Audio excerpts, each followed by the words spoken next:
지금 본문으로 나를 떠나소서 나는 죄인입니다 라는 제목으로 함께 말씀의 은혜를 나누겠습니다.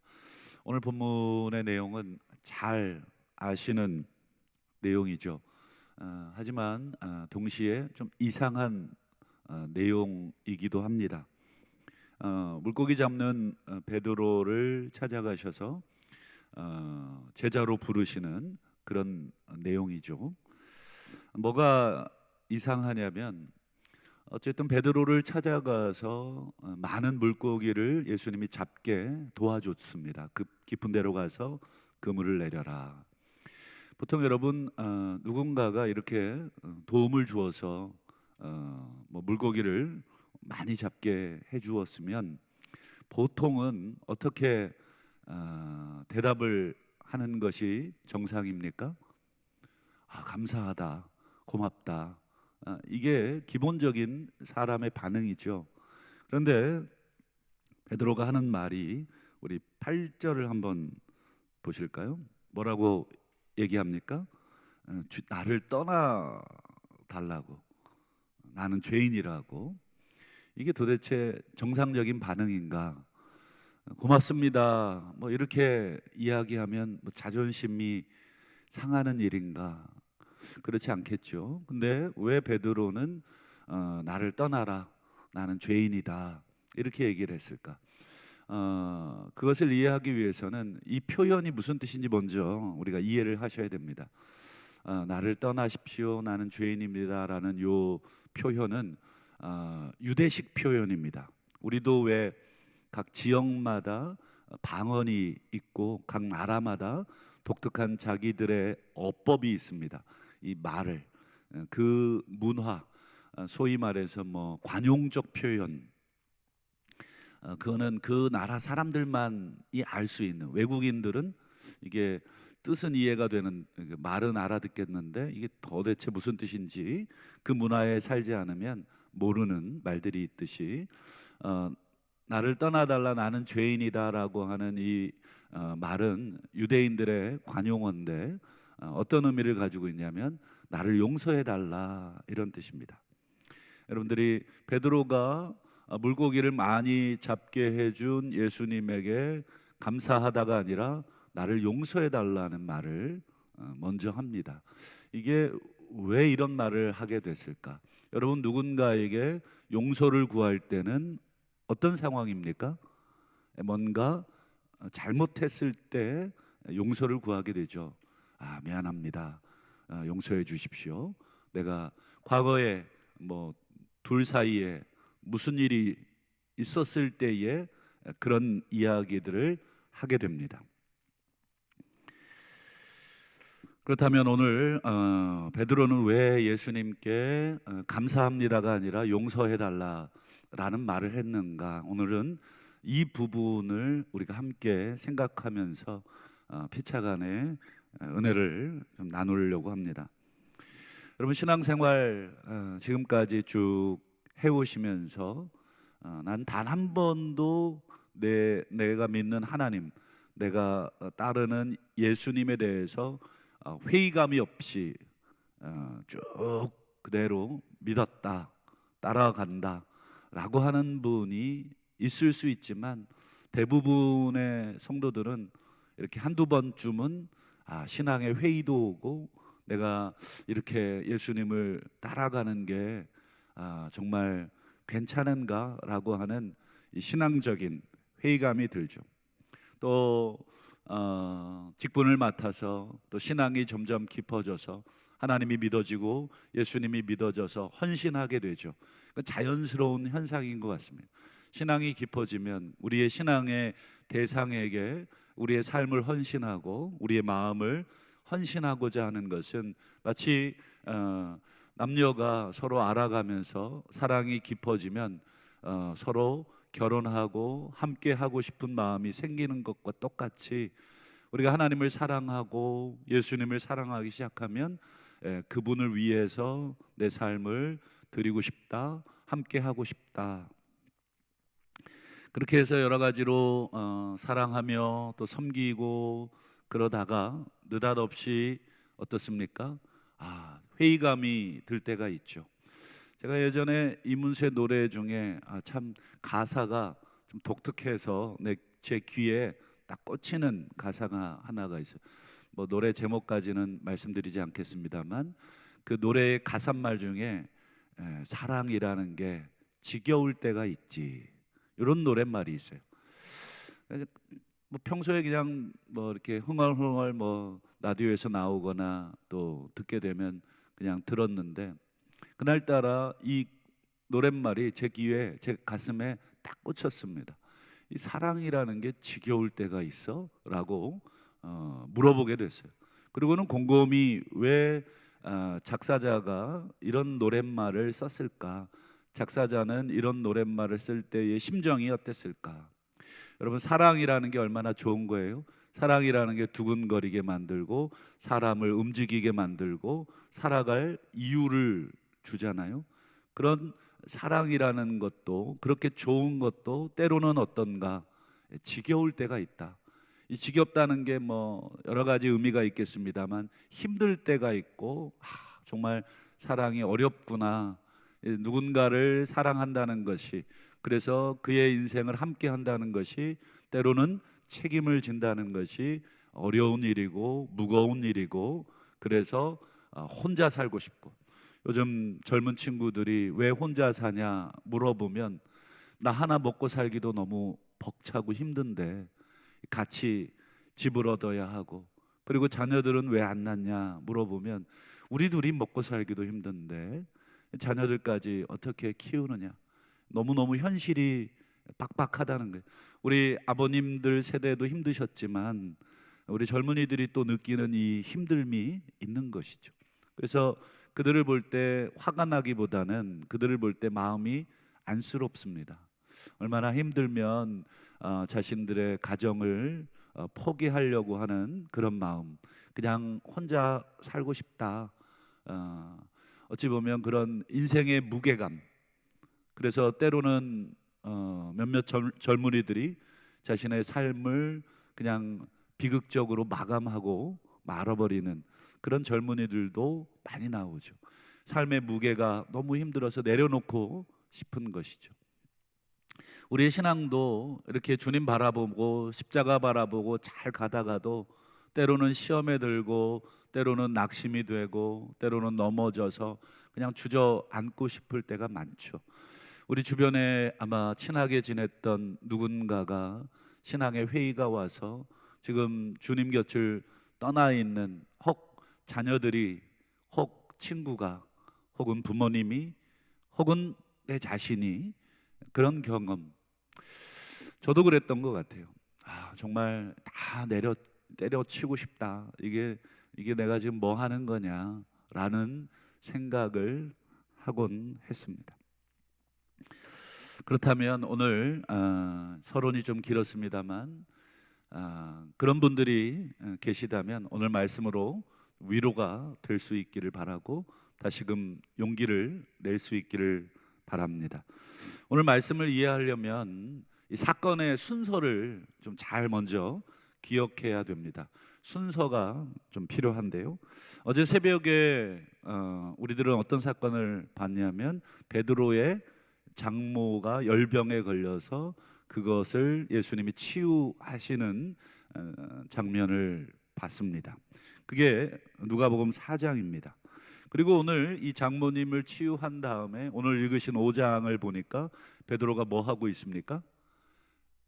물고기를 잡고 있어요. 이 물고기를 잡는 것은 그저 한가롭게 낚시하는 게 아닙니다. 이 물고기를 베드로가 잡는 것은 자기의 주업으로서, 이 생업으로서 지금 고기를 잡고 있어요.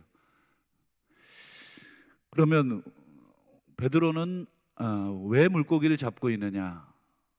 아직 예수님의 제자로서 부름을 받지를 않았는가? 베드로의 장모를 고쳐주긴 했지만 아직 제자로서의 부름을 받지 않아서 지금 물고기를 잡는 일을 지금 업으로 하고 있는가? 그렇지 않다 하는 것이 결론입니다. 여러분, 같은 사건을 다루는 베드로의 장모의 열병을 치유하는 내용이 누가복음에만 있는 게 아니라 마가복음에도 있고 마태복음에도 있어요. 마태복음을 중심으로 사건을 재구성을 한번 해보면 이렇습니다. 마태복음에도 베드로의 장모의 열병을 치유하는 내용이 나오는데 그게 몇 장이냐면 여러분 좀 기억해 두실 필요가 있습니다. 마태복음 8장입니다. 마태복음 8장.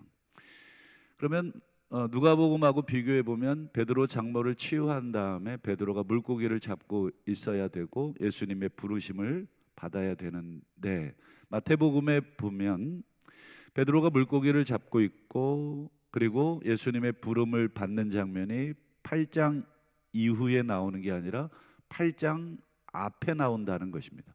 몇 장에 나오냐면 마태복음 4장에 나와 있습니다.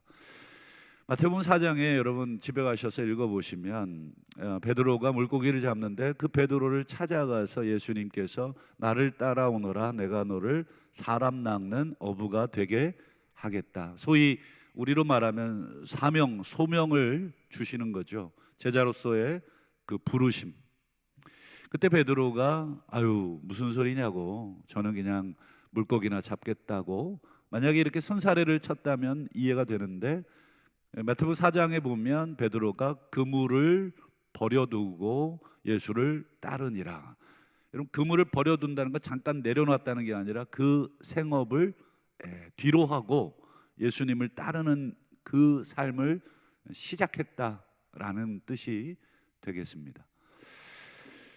그러니 이미 마태복음에 의하면 베드로의 장모의 열병을 치유하기 전에 이미 베드로는 예수님의 제자로서 부름을 받은 거예요.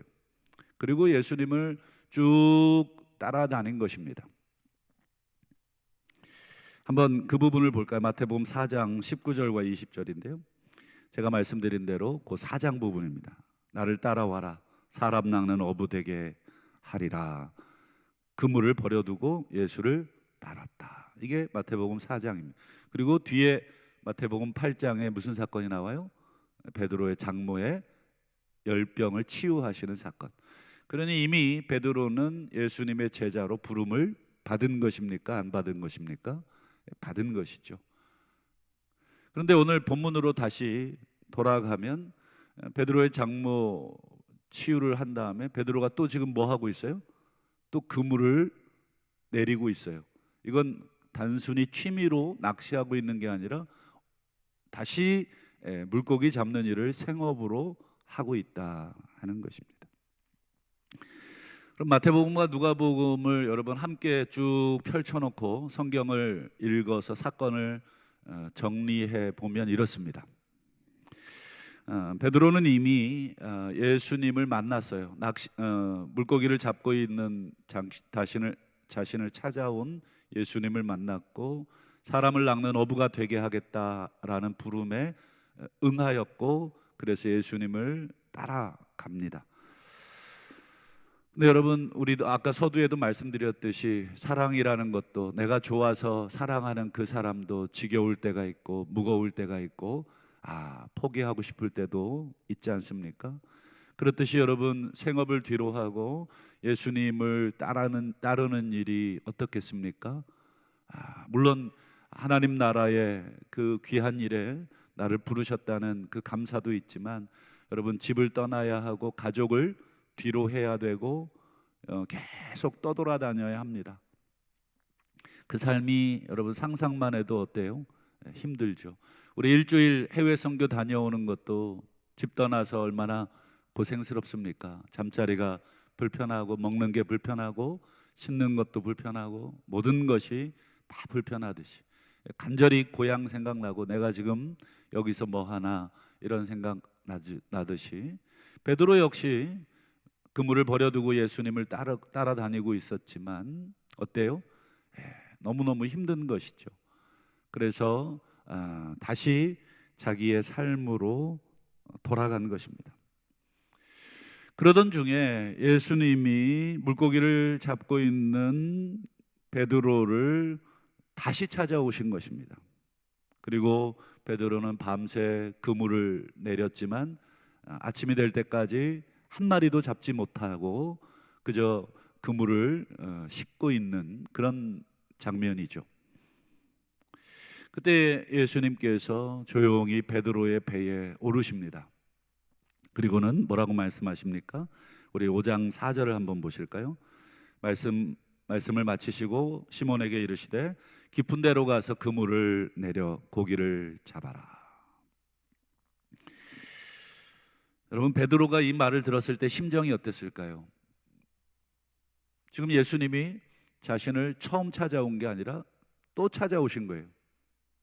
이미 마태복음 4장에 그물을 버려두고 예수님을 따라다녔는데 그걸 힘들어서 내려놓고 자신의 생업을 지금 하고 있는데 지금 자신의 집에 찾아와서 장모의 열병을 고쳐주고 그리고 물고기 잡고 있는 자기를 다시 찾아와서 깊은 데로 가서 고기를 내려라. 여러분, 고기는 보통 밤에 활동을 많이 하죠. 아침에는 활동을 하지 않아요. 베드로는 평생을 물고기 잡는 어부였고 예수님은 목수였습니다. 직업 자체가 다릅니다. 전문 분야도 다르고 그리고 이미 그물을 다 씻어버렸습니다.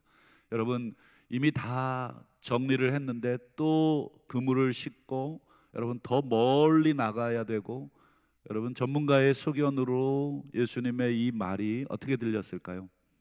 지금 아무것도 못 잡고 몸과 마음이 지쳐서 지금 돌아온 베드로 입장에서는 이 예수님의 말이 짜증도 나고 이게 지금 무슨 말인가, 나를 지금 골탕 먹이시려고 나를 다시 수고하게 만들려고 이런 말도 안 되는 명령을 하시는가, 이런 생각이 날 수도 있죠. 그런데 베드로가 결단을 하죠. 5절 6절을 한번 보실까요? 선생님, 우리가 밤이 새도록 수고했습니다만 이미 밤샌 거예요. 얼마나 피곤한 시간일까. 잡은 게 하나도 없지만은 그렇게 말씀하시니 그 말씀에 의지해서 내가 다시 나가 깊은 곳까지 가서 그물을 내리겠습니다. 모터가 있어서 그냥 30분 안에 그 중심까지 갈 수가 없어요. 다 노를 저어야 됩니다. 또다시 육체의 이 아주 피곤한 일들을 해야 여러분 갈릴리 호수의 중심까지 갈 수 있는 거죠. 근데 6절을 보니까 놀라운 일이 벌어지죠. 고기를 잡은 것이 심이 많아 그물이 찢어질 정도로 많게 됩니다. 여러분, 또 베드로 입장에서는 이 상황을 어떻게 해석을 해야 됩니까? 정말 반신반의, 또 짜증스러움, 또 육신의 피곤함, 내가 당신을 떠났는데 왜 또 나를 찾아와서 지금 또 왜 깊은 데로 가서 그물을 던지라 그러고, 이 모든 상황에 기쁨으로 순종했든지 짜증스러움으로 순종했든지 어쨌든 순종했더니 이 물고기가 이렇게 많이 잡히는 것입니다. 베드로의 입장에서는 설명이 되지 않는 이런 일들이 벌어지고 있어요. 어부인 평생을 물고기 잡은 자기보다 지금 예수님이 더 놀라운, 소위 말해서 이 물고기를 잡는 그런 일들을 두 눈으로 목도하고 있는 거죠. 그때 한 말이 8절입니다. 한번 보시죠. 시몬 베드로가 이를 보고 예수의 무릎 아래 엎드리고, 완전히 엎드립니다. 무릎을 꿇을 정도가 아니라 완전히 자신의 얼굴을 바닥에 깔은 거죠. 그리고는 뭐라고 합니까? 나를 떠나서서 나는 죄인입니다. 이게 무슨 뜻이라고요? 저를 용서해 달라는 거죠. 왜 용서를 구했습니까? 과거에 예수님하고 베드로하고 무슨 일이 있었습니까? 말씀드린 대로 이미 베드로는 한번 예수님의 부름을 받아서 그물을 버려두고 주님을 따랐던 그런 사람이었습니다. 하지만 인생이 힘들고 먹고 사는 게 힘들고 예수님을 따라다니는 게 고단하여서 그 사역을 내려놓고 지금 다시 물고기를 잡고 있는 상황. 그런 자신의 가정에 신방 오셔서 열병으로 고생하는 장모님을 치유하시고, 한번 상상을 해보세요. 지금처럼 제대로 된 약이나 의사가 있었겠습니까? 열병으로 여러분 오랫동안 아팠을 겁니다. 집은 엉망이죠. 장모님은 아프시죠. 고기는 잡히지 않죠. 먹고 살겠다고 다시 생업으로 돌아가 봤는데 되는 게 하나도 없는 그런 상황이 됐습니다. 그러니 예수님 앞에 지금 베드로는 깨달아진 거죠. 내가 주님, 당신을 떠난 것, 그저 내가 힘들고 먹고 살려고 떠난 이것이 얼마나 잘못된 판단이고 생각이었는가라고 하는 것을 이 물고기 잡는 그 현장을 통해서 새롭게 깨닫고, 주님, 저를 용서해 주십시오, 이렇게 고백을 하고 있는 것입니다. 그 용서에 대한 말을 듣고 예수님이 다시 한번 베드로에게 알면 됐어 이놈아, 내가 그거 가르쳐 주려고 일부러 왔어, 그러고 휙 떠나셨는가? 그렇지 않고 10절을 한번 보실까요? 다시 사명의 자리로 베드로를 부르시죠. 무서워 말라, 이제후로는 네가 사람을 취하리라. 다시 한번 사람을 낚는 어부가 되라 라고 하는 그 사명의 자리로 초대합니다. 이제 베드로는 결단해야 됩니다. 이 두 번째 예수님의 이 부름에 베드로는 어떻게 답을 해야 될까? 과거의 실패의 경험이 베드로에게 트라우마로 남아 있을 수도 있고 두려움으로 남아 있을 수 있죠. 내가 또 예수님을 배반하면 어떻게 할까? 베드로의 인생이 그렇습니다. 나중에 여러분 십자가 앞두고 여러분 계집종들 앞에서 예수님을 또 모른다고 베드로가 부인했거든요. 다혈질적인 사람들의 특징이 그래요. 막 확 올라왔다가 또 막 확 화도 냈다가 또 막 다시 막 또 헌신도 막 했다가, 여러분 베드로는 전형적인 다혈질을 가진 사람 아닙니까? 베드로가 수많은 고민이 됐겠죠. 다시 나를 부르고 있는 예수님의 이 부름에 내가 어떻게 대답할까? 11절을 한번 보실까요? 그들이 베드로를 육지에 대고 모든 것을 버려두고 예수를 따르니라. 이게 그들의 대답입니다.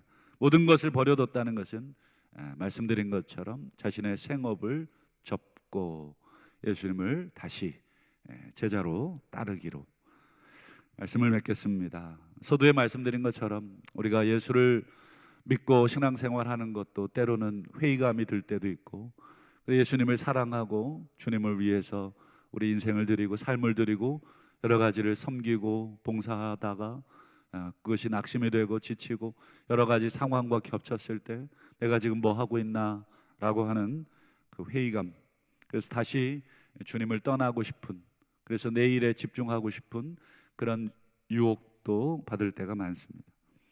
하지만 오늘 우리 주님 베드로를 포기하지 않고 다시 찾아와 주셔서 장모의 열병뿐 아니라 정말 허탕을 치고 돌아왔던 베드로에게 다시 나의 말 한마디에 물고기가 가득해진 그런 놀라운 이적들을 보여주시면서 다시 지금 나랑 동업하고 물고기 잡자, 큰 돈 벌어보자가 아니라 나를 따라오너라, 물고기가 아니라 사람 낚는 진짜 어부, 하나님이 원하시는 그 삶의 목표에서 흔들리지 않는 삶으로 진정한 가치, 무엇이 진정 가치 있는 것인지, 물고기가 아니라 사람의 영혼을 구하는 것이 진정한 가치임을 불러주셨을 때 우리 베드로를 다시 불러주셨듯이 오늘 우리 가운데도 혹시 낙심되고 지치고 힘들고 모든 것을 포기하고 싶은 그런 분들이 있다면 우리 주님께서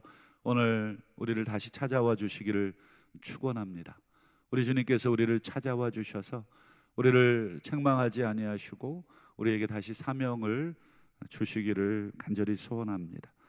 그래서 오늘 이 시간에 다시 한번 주님 앞에 우리의 마음을 드리고 다시 주님을 따라가는 그런 복된 제자들이 다 되실 수 있기를 주님의 이름으로 축원합니다.